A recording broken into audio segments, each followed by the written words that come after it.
બનાસકાંઠા જિલ્લાના જીવાદોરી સમાન ગણાતા દાંતીવાડા ડેમ નજીક આવેલી મુખ્ય કેનાલમાં આશરે 40 મીટરથી મોટું ગાબડું પડ્યું હોવાની માહિતી.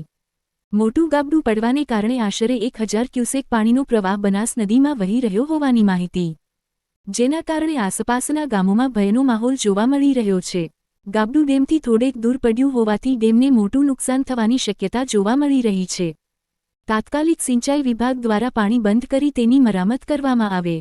Bureau report Pradhansinh Parmar, Banaskantha.